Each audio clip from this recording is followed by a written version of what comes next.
Wagwan, everybody. Welcome to the Dis Affamie History podcast, where we'll be speaking about history and as well family history and how history relates in terms of Caribbean people for the present as well as in the past, and how in the past, what that does and brings forth for what we are going through at present and what we can learn from our history, from our family, and take that moving forward. So I do hope you enjoy the podcast. And if you like it, please ensure to subscribe, like, and review. Thank you. In this episode, Wendy Aris will be joined with Yannick Keindorf, who is a PhD candidate in history at the University of Tübingen, Germany. As part of the ERC Project Atlantic Exiles, Refugees and Revolution in the Atlantic World, 1770s to 1820s, he works on Jamaica as a hub of political refugee movements during the Age of Revolutions. His dissertation project investigates how discourses of belonging, alienness, and deservingness unfolded during the arrival of refugees from the American, Haitian, and Spanish-American revolutions. We will be discussing the article Confusing Labels, French Emigrants and Prisoners of War in Jamaica during the Haitian Revolution. So let's have a listen.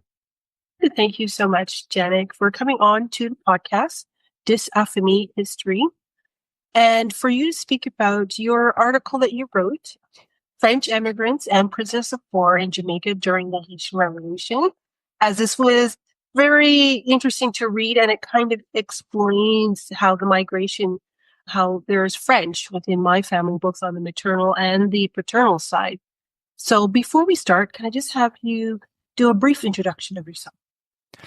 Yes, absolutely. Well, thank you first for having me. I'm very excited to be here and to be talking a bit about this. So, yeah, my name is Yannick Keindorf. I'm a historian from Germany and currently a PhD candidate at the University of Tübingen, where I'm working with some colleagues of mine in a research project that's called Atlantic Exiles, Refugees and Revolution in the Atlantic World, 1770s to 1820s.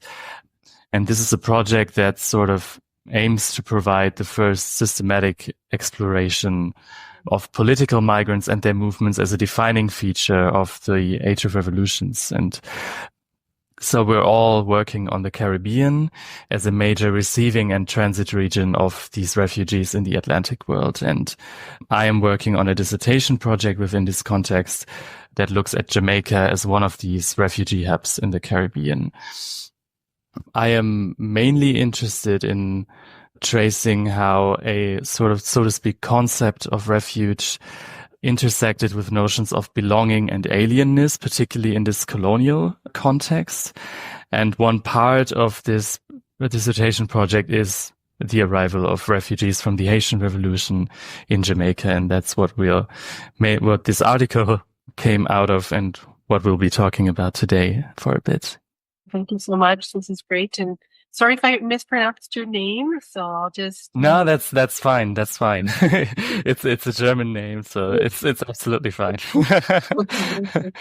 So we'll start with the first one here. What would you be able to explain the circumstances that led the Haitian immigrants and prisoners of war to Jamaica during the Haitian Revolution? Yeah, so I'll go over the context a bit here, but I won't be going into the details too much for time constraints. And I think most might probably be acquainted with the context of the Haitian Revolution more generally. It's interesting because it's not much of a subject in Germany, which I always find fascinating. So I had to do a lot of reading about this when I started, because during my studies it didn't really come up. But for the Caribbean, of course, I think there's a case to be made that while the American, French, and also Spanish-American revolutions and the sort of warfare around them, of course, majorly affected the region, the Haitian Revolution was probably the biggest event of upheaval in the region during this time. And that is for two reasons. For one, it's of course a revolution that takes place in the very heart of the Caribbean. So we are talking here about the mass flight of about 20,000 to 30,000 people right from the center and from one of the most important colonies in the world at this time, which was French Saint-Domingue. And the other reason is that the revolution was a revolt of the enslaved in the colony. So it amounts to the complete destruction of plantation society in what at this time was the richest colony in the world. So Saint-Domingue was the main exporter of coffee, also an important node of the sugar trade, and naturally, of course, also the trade in enslaved people across the Atlantic. This slave revolt or revolt among the enslaved people is extremely well organized and breaks out in the summer of 1791 in the northern plains of the colony, and then soon spreads across the whole territory. And then a war breaks out that lasts for, well, at least 13 years. The conflict goes on for much longer, but the time period I'm interested in roughly goes until 1804, when the colony declares its independence as Haiti, the first Black republic in history. And this conflict and this war is extremely complex. And what I think is important to note for this research or for my research is that it's taking place at multiple levels. So you have this colonial war between the enslaved and their former masters, with free people of color, so to speak, somewhat in between these fronts. That's also a very interesting story. But also against the background of the French Revolution, you have the conflict between royalists and republicans.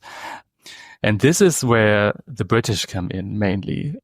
Because in 1793, with the execution of the French king, Britain and Spain declare war against France. And then a group of Saint-Domingue elite planters launches an appeal towards the British and asks them to claim the colony, restore stability there, and save their society from what they call the anarchy of republicanism. And similar to the Spanish, the British actually had an interest in taking advantage of this chaos within Saint-Domingue to try and wrest the colony from the French. And so they launch a campaign in 1793 and conquer the southern part of Saint-Domingue. But they cannot hold these positions for very long. The whole project is soon shows to be a complete military disaster. It's extremely expensive. It's disease-ridden. The loyalties are difficult to navigate, and so they have to evacuate in 1798. And that is where the first major wave of people towards Jamaica then really happens. And the proximity between the two islands really facilitates a sort of constant travel of people back and forth between this time. And Jamaica then really becomes a natural first haven for refugees from violence and warfare. And many also look, especially the elites, also look to the British for political reasons because of their royalism and their commitment to slavery and plantation society. So it's at least 10,000 people, but probably more, that pass through or permanently seek refuge in Jamaica during this whole period. And two major waves would be this 1798 evacuation that I've already mentioned. And then shortly before the independence or the declaration of independence, the French also launched a campaign in 1802, the Leclerc expedition, which is then ill-fated in the very sense of the word, you could say, a campaign by Napoleon to try and regain control of Saint-Domingue. And so that's where the refugees or the emigrants, as the Jamaicans called them and the Jamaican government called them, come in. But you also have this very unique constellation of refugees coming to Jamaica from a nation that is officially at war with the British, right? These are French people. They are at war. They are the traditional arch enemy. And that is where this unique constellation of prisoners of war also comes in. So the Caribbean, of course, was a major theater of the revolutionary wars between Britain and France. And so especially in the early years or during the whole time of the British occupation, French Republican troops are also brought to Jamaica as prisoners of war, and most of them would briefly stay there, but these two categories also overlap and intersect in very interesting ways. So yeah, that's to briefly lay out the context, maybe.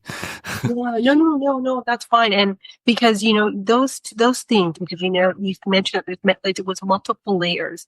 And I guess that's why I wanted to know in terms of, what were the key distinctions between an immigrant and a prisoner of war in the context of the Haitians' arrival in Jamaica? Yeah.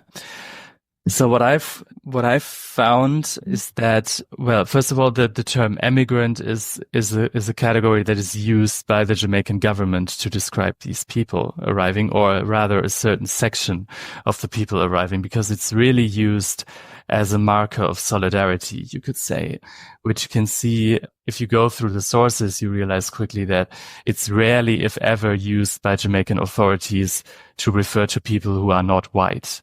Right. So it's a counter-revolutionary category that also originates from this revolutionary context, because it derives from the French émigré, which emerged during the French Revolution as a discursive weapon, really, to mark the royalists and loyalists who chose to leave, and then describes this as a counter-revolutionary and royalist action.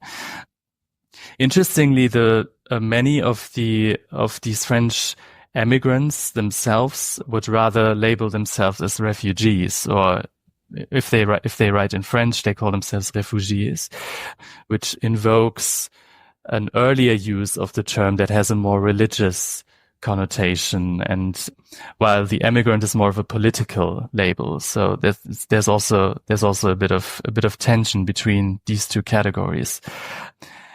And then the prisoner of war category, on the other hand, is also, it's very confusing, and it's a very diverse group of people. So that in interesting ways is very different from what we would first assume the term to be describing. So of course it includes mainly soldiers, sailors, or officers who are engaged somehow in warfare and captured in action. But what's interesting about it, or unique about it in this time in the Caribbean, is that it also includes a lot of civilians. And that is because there were privateers that were authorized by the crown to survey the main travel routes around Hispaniola during the Haitian Revolution. And they would capture any ships that they would think were French property and transfer them to Jamaica, where the ship and the cargo would be sold. But all people on board would be handed over to the state and the authorities as prisoners of war, because they were captured during supposedly in action and supposedly in warfare. So you also have a lot of refugees that were trying to mainly get to the US, which was where most people wanted to go from Hispaniola, that rather than ended up in Jamaica by accident because they were captured by British privateers and brought there. And so this is rather where you would find, or where historians would find, more non-elite groups. So the poorer whites, but also black sailors and also enslaved people, or people that were actually free but were then re-enslaved during this transfer as prisoners. And so there's a lot of layers once again, and a lot of complex contexts coming into play, which makes these categories very diffuse, and also importantly diffuse for the people at the time, because the Jamaican state and the Jamaican government is trying to make sense of the people arriving with these different systems of relief. So the prisoners of war are the responsibility in principle of the Admiralty and would be given money by them, while the emigrants would directly receive support from the government. But this whole system is very complicated and very, very unstable, as we will get to in a bit, I think. Yeah. But these are the main distinctions basically at play here. Thanks much for that, because we'll definitely get to the laws later on. But, again, what was some of the Jamaica's political and climate during this time, and how did it kind of shape the reception of these groups? Yeah, so much like Saint-Domingue, or pretty much all the colonies in the Caribbean, Jamaica was a plantation society founded on slavery. And so slavery was very much in many ways at the heart of Jamaican society. It's the very foundation of Jamaica's wealth during this time. And racial distinctions arising from slavery are the main axis of its social stratification. And so the reception of these refugees and in generally of people arriving from Saint-Domingue or from Haiti after 1804 takes place under the shadow of, fears of social unrest and this complete upheaval of society, which had before the Haitian Revolution been, at least to this extent, completely unthinkable in the Caribbean, right? And this had happened and had now taken place within this very short distance of Jamaica's shores. So it's the very next island, right? And it's a time of constant fear and of fear, especially of revolts among the enslaved and of Black societal unrest. And so you could say to kind of try to sum up this social climate is that security would always come first and the accommodation or the relief for these people would then come second.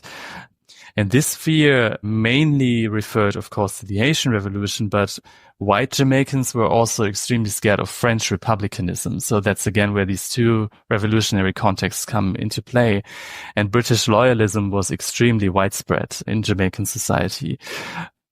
And then it's interesting to see that especially these prisoners of war would bring the war to Jamaica in very concrete ways. So you would have French prisoners that were held on land and would go through Kingston singing French revolutionary songs, which is then talked about in the newspapers, right, during the time. And there's some very interesting and also quite funny anecdotes about that, where they're like, what are they singing here? That's so weird. And then, but you would also have people, or mainly prisoners of war, who were not interned on land, but rather on prison ships in the harbor of Kingston. So as you know, it's this vast natural harbor that really lends itself well to also keeping ships within it and towing them there. And people would be kept in the harbor. And of course, from Kingston and from the shore, you could constantly see these ships. And so people were very much aware or constantly reminded that there was a war happening and that the enemy,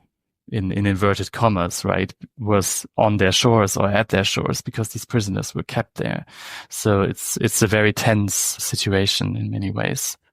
Mm-hmm. And just the surveillance of being able to see them in the shore as well is a different layer, right? So I guess what would you say were some of the impacts of these labels and social treatments of the Haitian and French individuals in Jamaica?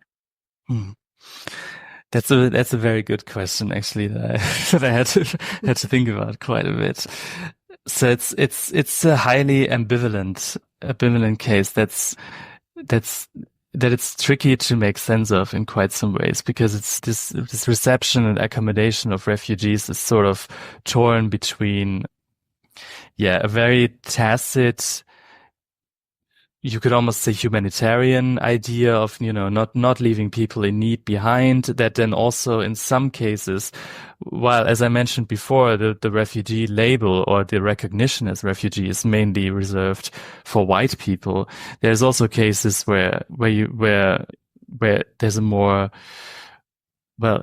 I think the issue I have here, like with putting this into words, is that the term humanitarianism is a bit too early for this period, right? If I say now humanitarian, there's ideas attached to it that aren't really coming into play here. But there are cases where more general notions of relief come into play, and so you can say that there does take place in Jamaica during this time the formation of a refugee regime, as we would call it nowadays in refugee studies.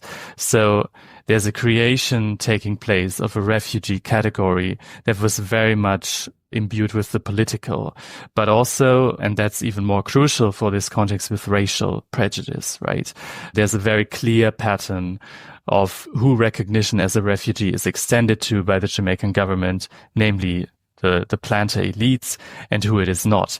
But still, especially the groups who would in principle not be recognized as refugees still manage to navigate this system and carve out a place for themselves. And that mainly takes place within this prisoner of war context, because there's so much confusion attached to it. And so the administration cannot really keep up, and it cannot really bar any people from landing in the island, because so exchanges are happening and connections are happening more or less under the radar, so to speak.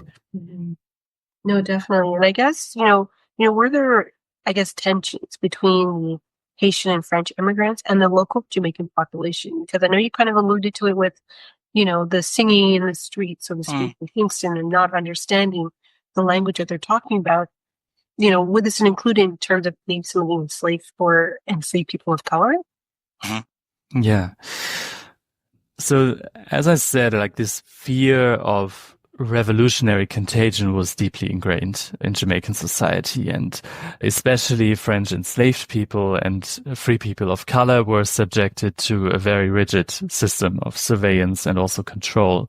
So as early as 1791, right after the outbreak of the Haitian Revolution, the government would enact laws that would prohibit free people of color, or French free people of color rather, from landing in Kingston unless there were two freeholders that would vouch for them. So there are already barriers being enacted at this point.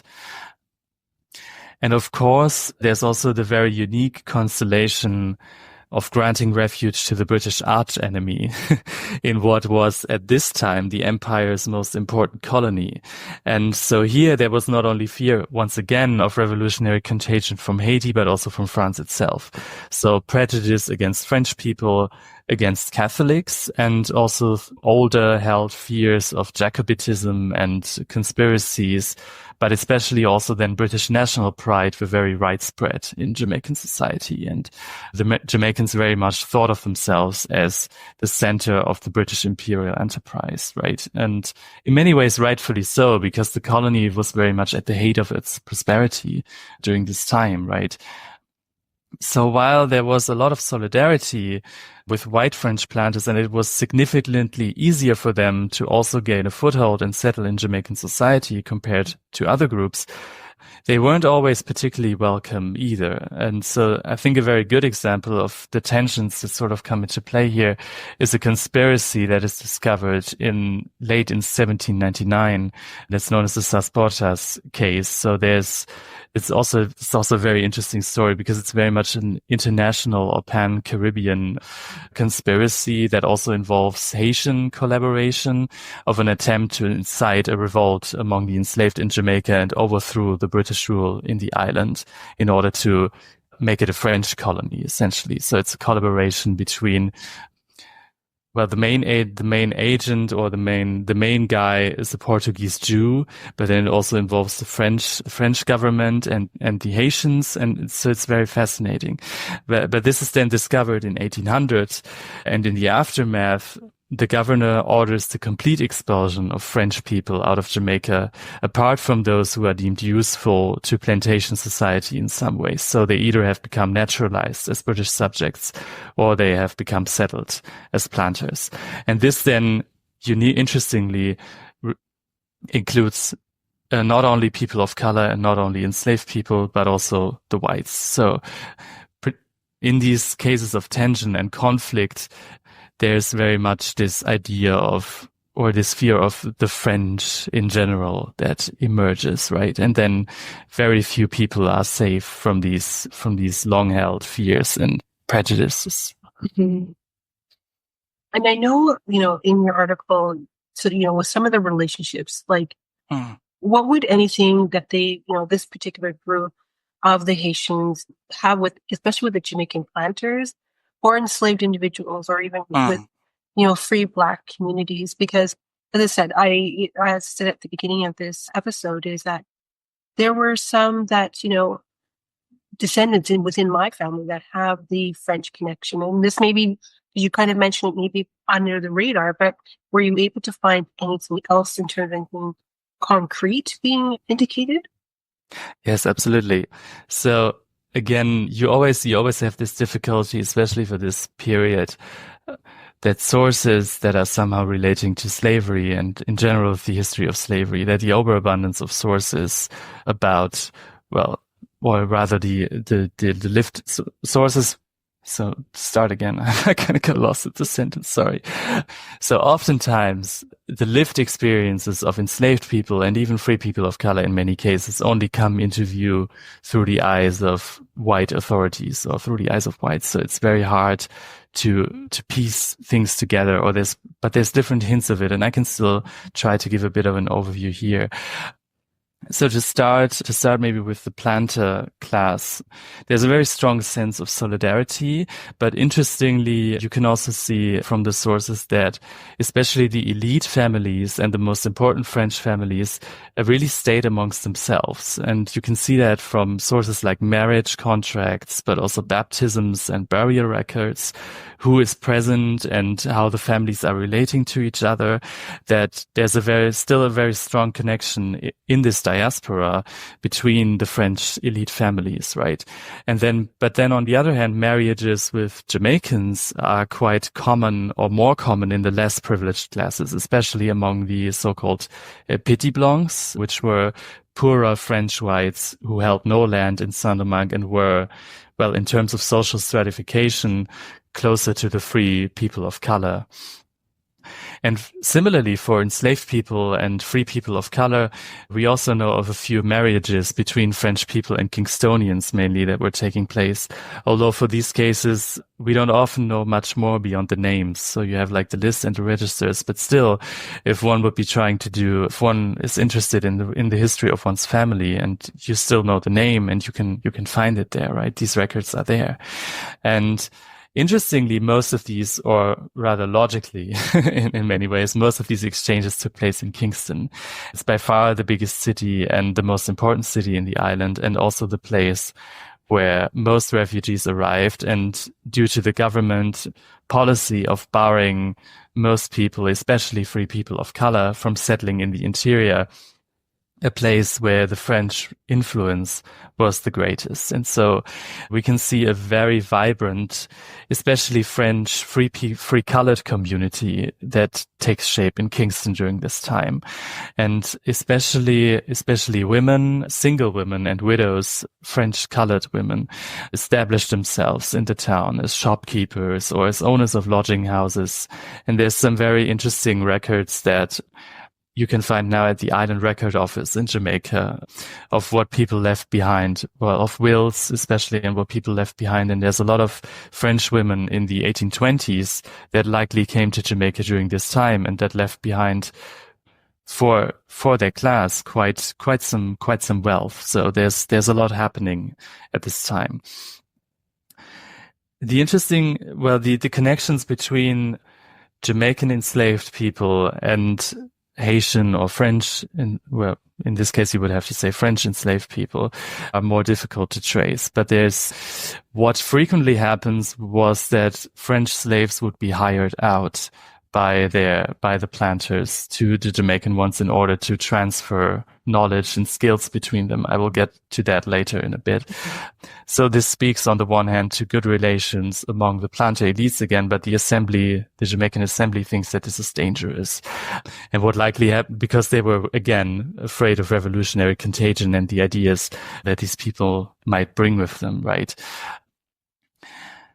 So again, that is something that needs to be pieced together from different sources, so we can only guess. Maybe these people talked, or of course they would talk among themselves, but there's very few sources to demonstrate or to give an insight into that.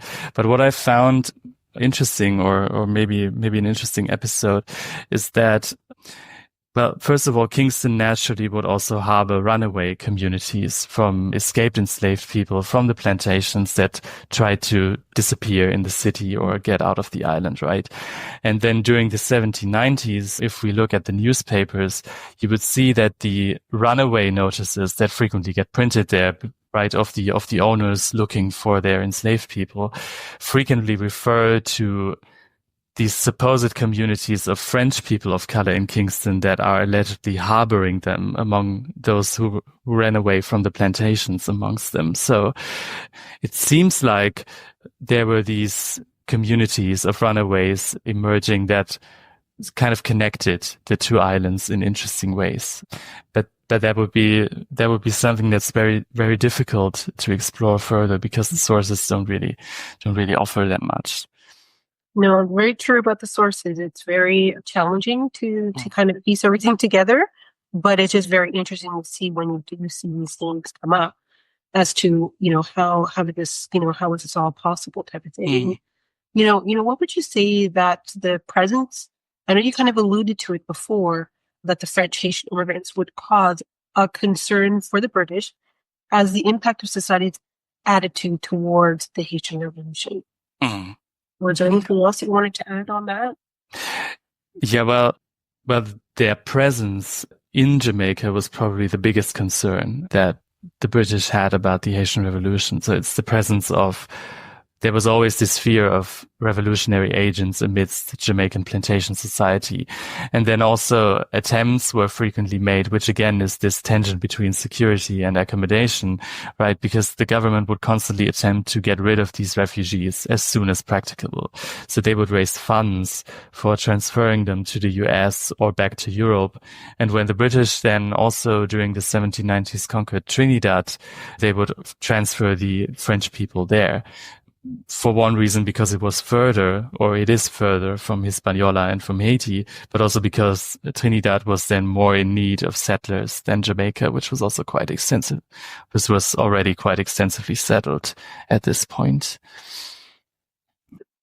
So now we're going to the laws. So, can you discuss in terms of, the laws that were enacted to monitor or support and identify the Haitian French immigrants in Jamaica?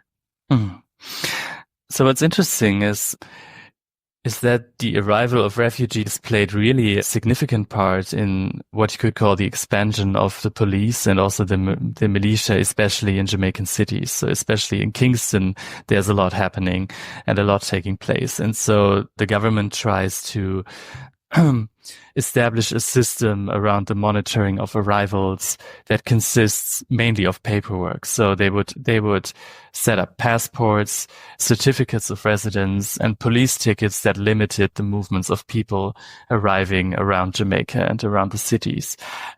And it's interesting to see how this system intersects with the geography once again, because the harbor of Kingston plays a really important role here, and Port Royal on the other side of the bay plays an important role because that's the entry point, right? And so there was a police officer situated in Port Royal that would board incoming ships, conduct interviews, check the cargo and the passengers, and then only then would the ship be allowed to go further inwards to Kingston and land. And all of this, of course, demands a massive amount of personnel and also money. So it's extremely expensive to intern people, to pay for their subsistence, etc. And so the prisoners of war, especially, they would be interned, or managed if they were on land or on parole, as they would say. So the officers and et cetera would be allowed to move within a clearly designated radius. So they would be given a parole pass that would need to be checked. They weren't allowed to move beyond a certain space. And others, once again, especially people of color and enslaved people, would be interned on the ships in the harbor because they were deemed particularly dangerous, right? Mm-hmm. But really, this surveillance and this system really, in many ways, only took place on paper, right? Because they would try to enact it, but the lack of personnel and also the overwhelming numbers of people arriving led to the system of registration essentially breaking down, right? So, for instance, for the prisoners of war, they were supposed to be landed in Kingston, but the government discovered then in the early 1800s that privateers would just drop them off all over the island wherever they thought it was convenient, maybe because they didn't want to go through the hassle of landing in Kingston, right, and declaring everything. And then in other instances, prisoners of war would just roam freely around the island because there was just no infrastructure to ensure that their tickets would be regularly checked, right? But really, it's interesting because this system of surveillance and of of registering people very much emerges out of the ticketing system related to slavery, right? Because to check the movements of enslaved people beyond the plantation, and then they would readapt the system to manage these refugees. So there's another interesting layer coming into play here. Yeah, no, definitely. And it just, as I said, it's just a very interesting time and to coincide with the British at that time. So this particular immigration, with the French coming through, did they bring any, I guess, any cultural or intellectual contributions to Jamaica that left a lasting legacy? Mm.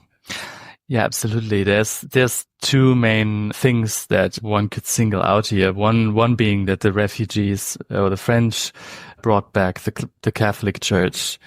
So among the people arriving were a number of Catholic priests that established a chapel in Kingston.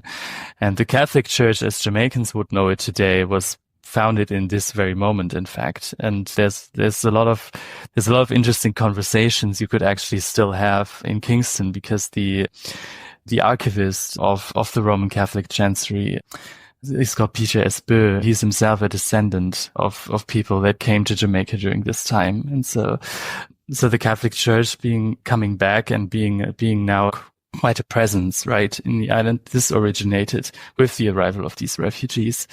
And the second aspect is more of an economic one, but also with significant cultural impact, of course, which is the expansion of coffee planting. Because Saint-Domingue, as I had mentioned, had been the leader or the main exporter in coffee planting and the main exporter of coffee in the world at this time.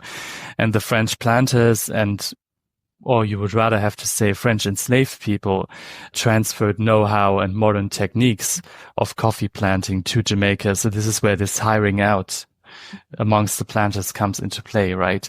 And so Jamaica really only became an important player on the coffee market during this time, and because of the downfall of Saint-Domingue.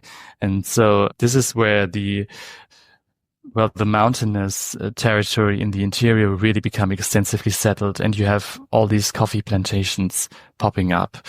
Coffee planting, of course, was a thing beforehand as well, but it wasn't as widespread as sugar, and it wasn't as advanced and industrialized as it had been in Saint-Domingue. And so you can really see how this industry is transferred between the two islands.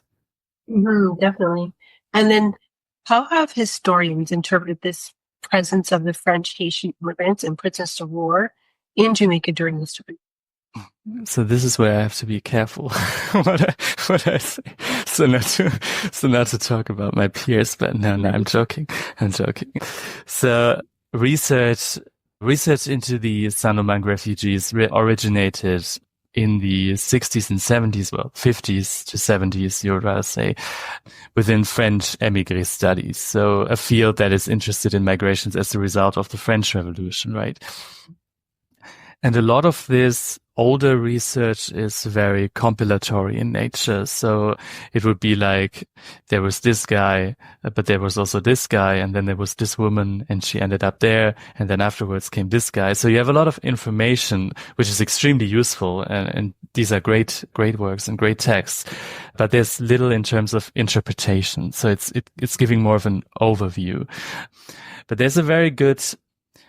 So what I'm interested in, right, is to sort of, or what I think remains to be done is to situate this research within a wider perspective on Jamaica during the Age of Revolutions. So to ask about antecedents and also the long-term perspective of, refugees coming to the island, and those were not only the French refugees, but you also have the American loyalists who came during the American Revolution, far less in number, but still. And then afterwards, during the Spanish-American Revolution, you also have people seeking refuge in Jamaica, most famously, of course, Simón Bolívar, who was in exile for a brief period of time. And so to see how this notion of refuge and these systems around managing people and tracing their arrivals developed during this time.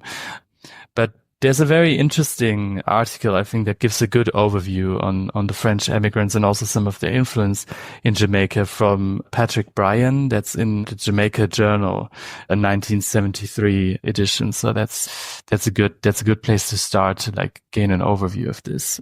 But otherwise, much of the research is in French. So you would have to read French. Yeah, and then I guess for you, what is the most rewarding part of working on this particular collection? Well, I just love working with sources. Well, I have to, of course, as a historian, but it's also because you never know what you will find and the state that these things could be in. It's can often be a guessing game. And what I think the most fascinating collection to me were the newspapers, in fact, because I did not expect them to be so rich in content with regards to these people, right? So the National Library in Kingston holds a vast collection of newspapers. They're all on microfilm, so it's a bit tough to read, but it's really fascinating, and especially the Royal Gazette, which was the most important newspaper at this time in Kingston, really paints a fascinating picture of everyday urban colonial life during this time and how the refugees fit into that. So I think it's a fascinating showcase also of how quickly this French diaspora became a part of Jamaican colonial life. And I think especially the cultural impact seems to have been quite significant. So you have all kinds of advertisements about concerts taking place. The French very quickly take over the Kingston Theatre also during this time. So there's a lot of French influence on cultural life and entertainment, so to speak, in Kingston during this time. And also from the very first arrivals, you would find advertisements in the newspapers and sales notices that would be printed both in English and in French, or sometimes only in French. So, which is, I think, a testament to a transfer of wealth also, as these Saint-Domingue elites ended up in Jamaica. And so more than I would have thought at first, because I knew that you could find stuff in the newspapers would be recommended to me, but it's really good for honing in on these more everyday processes and getting a grasp of life on the ground also in Kingston. So, No, definitely. These newspapers, actually, it's almost like you're reading into the lives of certain people, which are well documented in these newspapers, which as you said, you're not expecting to come across that until you actually read it and find it quite fascinating. So, would there be any specific archival records or accounts that offer, insights into the lives lived or experienced by these groups? Yeah. So aside from the newspapers, the lived experience is really hard to pin down, since a lot of material has been lost, and we often have only really glimpses into these processes from which you could then try to piece together a bigger picture, but it's sometimes quite hard. But with that said, I'm mainly working with records from British and Jamaican archives. Well, in this case, French archives naturally as well. But if we are talking about lived experiences, the archives in Jamaica themselves are probably the most important resource. And if we're talking, which I think the listeners, from what I understood, are mostly interested in, is this family history, right? Or like getting a connection to the own family, then the Island Record Office in Jamaica, but also the holdings of the Roman Catholic Church, which are still in Kingston, are very interesting, because you have these records of wills and also family records of marriages, baptisms, and so forth. But there's also been, and that was also a very fascinating source that I worked on, that's at the National Library in Kingston. There's this manuscript from the early 20th century, I think, where one of these descendants of a French family tried to compile a family history, right? So it's Now I'm lacking a word, but well, it's a family history, and this is called the Malabre manuscripts. So the guy was called Louis Malabre, and the book was never published. But there's a lot of interesting, and he also compiles these family papers, right? These marriage contracts, and then he traces down who was present and where do I find this person, and this is mainly or exclusively, these are these big planter families, right? So it doesn't really go beyond the elites, but it's an interesting insight into how these family connections remained intact and stayed together. So yeah, those are some interesting collections that I also work with.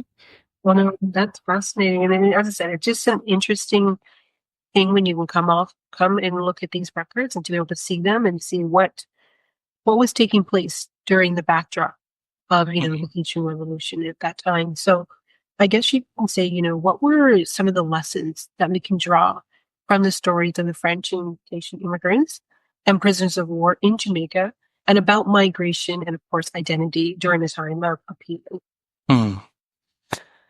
So for Jamaica itself, I think it's interesting to have like this perspective of the island being a place of refuge for a much longer period of time than I think people would maybe think at first.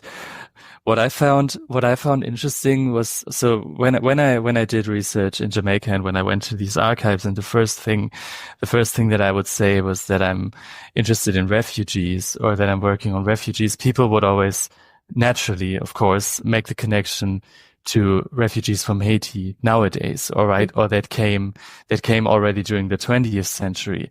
And so I didn't really have this perspective in mind at first because I'm working on this history from a very different context. But so especially between Jamaica and Haiti, or Saint-Domingue before it became Haiti, there's a really long history of exchanges and of migration between, and also of flight and refuge between the two islands. And Jamaica has been receiving and accommodating people from there for quite a while. Also, of course, in very different contexts and with very different implications. But there's a much longer history to that. And in terms of more general, or so to speak, bigger claims, which I should be very careful about as a historian, of course, but I found it really fascinating, but also very eerie in a few ways, because there were some instances when I would be reading the sources where the text would echo to me discussions that we are all too familiar with nowadays. So you have these fears of foreign people in a very abstract sense, right? The foreigner kind of becomes this abstract figure that doesn't really have an identity, but that people are just somehow scared of. And of course also prejudice that's very much involved in it. And so the refugee category, or the refugee term, really, in similar ways today, I feel, also functions still as an expression of solidarity that is also loaded with ideas of usefulness and, of course, tied to recognition. So it's not quite the same, of course. It's very different. And in modern refugee studies, people would call this the refugee migrant binary. So this basically it's this idea that the majority of people arriving are in fact economic migrants. And so the challenge for state and society is to identify among this mass of people the true, in inverted commas, refugees who are really deserving of assistance. And there's a similar connotation to it, to the term, that already emerges during this time, I feel, but speaking very broadly and with some reservations, of course. And I suspect then in turn that this fear of foreigners and this prejudice then also contributes to the hardening, really, of a diasporic identity. So you can see how these families are sticking together in exile, right? They're intermarrying among themselves. They are supporting each other where the state would maybe not support them. And So I think there's a lot to uncover here that also speaks to broader issues of migration we might in some ways be also familiar with today, or from discussions we are having today.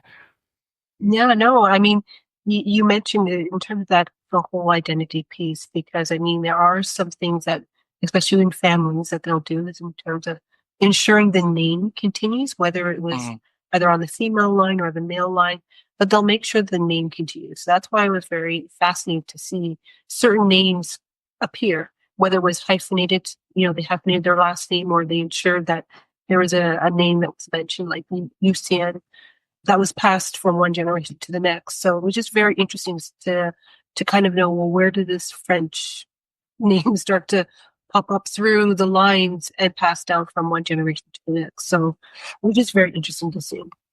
Yeah, and as I said, right, there's some descendants of these families, also of these very important families, right, of these elite families that are still living in Jamaica today, right? And so it's not many, but there were really a handful of families that also, even though there was the opportunity to return, right, to France, especially, that they would stay for much of the 19th century and then until late into the 20th century. And that's where their modern day descendants still come from. Mm-hmm. And, Yannick, I mean, as we, end this discussion, what would you say is your thoughts for when someone is researching this period of Jamaica? Well, first of all, it's tricky in terms of source work, because the unfortunate reality is that a lot of material is in a precarious state and not much has survived. But nonetheless, there's still a lot to uncover and to discover still at the archives. And the people who are working at the archives in Jamaica are extremely knowledgeable.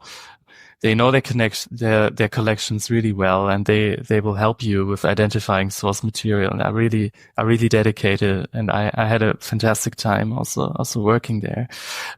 So there's still a lot to learn, and the archives still contain a lot of, well, so to speak, uncharted material. Not to mention that research in Jamaica is worthwhile, and it's also a lot of fun just being there. I mean, I really loved my time there, and just also outside of the archives, to just get to see, well, the place you are working on, right? For me, as someone who does not live there, right? It was really fascinating to look out on Kingston, just looking out on Kingston Harbor, and to think that this is the place where all these ships would be towed, right? And yeah, I think it's worthwhile. It's very fascinating, and it's a good place to do research, and also a very rich place in terms of what survives and what can still be done with it. Mm-hmm. No, definitely. No, thank you so much for that. And thank you so much for coming on and speaking on this piece. I'm really looking forward to it. So this has been really great to be able to speak on this, because, again, this is a narrative that's not necessarily discussed very often, but it is very significant to the history of this particular area. So thank you. Thank you so much for having me and for inviting me. It's really an honor to be allowed to speak about this and to share some of my thoughts. So yeah, thank you so much. Hoped you enjoyed this episode, and if you did, please make sure to like, follow, subscribe, and write a review for the episode wherever you listen to your podcast. Thank you.